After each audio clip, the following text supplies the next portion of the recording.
Okay, I'm going to start the video from here because it's just overwhelming. I was coming out earlier this evening to put a clicker in my car. It's parked right there. And then I realized tomorrow's street cleaning day. So all these cars headed down there, got to move, and so on and so on. And this car right here, where is it? Whoop, sorry. The white Corolla had its lights on. And I figure, well, oh, thank you, Lord, for that. And so I walk across the street, and I'm parked here, so to go over here, and no one's in the car. The lights are on, no one's there.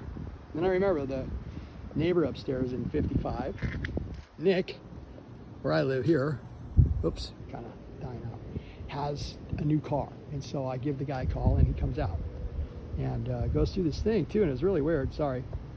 The lights went on and off in the car. And I watched it, and then he was able to click to his alarm and it shut off well, and he came over and he told me that, yeah, it was kind of weird. And we just had a cool conversation. I said, hey, look, that, you know, that was all God. I go, if your dad didn't tell me that was your car and I didn't put it all and didn't hear from above, and, you know, that's just a cool way he works. He loves you. And so he goes up, tells his dad, and then I came out just for a second, a minute ago, and his dad comes out. And so I talked with him for a second, and he says, and I said the same thing. I go, you know, John 10 says, Jesus said, my sheep hear my voice. I go, so I kind of, it's just his way to communicate it. And he said, that's really amazing, because last week I parked the car, or I came home from work and I parked the car down this block here.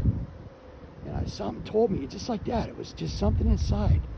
I heard go down and find the car. So I found it down there, and I went by, and the hood looked like it was popped. And so I pulled over and parked and went over, and sure enough, and I checked the door, and the back rear door was open, and then I went around the rest of them. They were all open.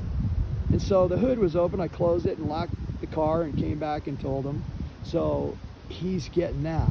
And I'm saying that's exactly how God talks to us.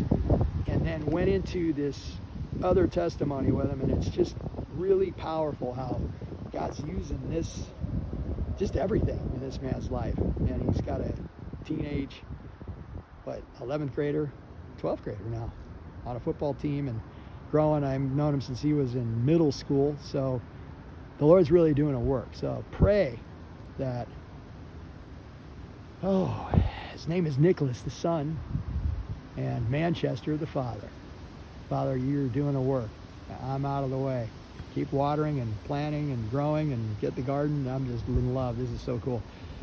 Yeah, anyway, that's the just a miracle story, because let me tell you, each one of these divine appointments, they're just no different than someone blind, and they can see. Thank you, Lord.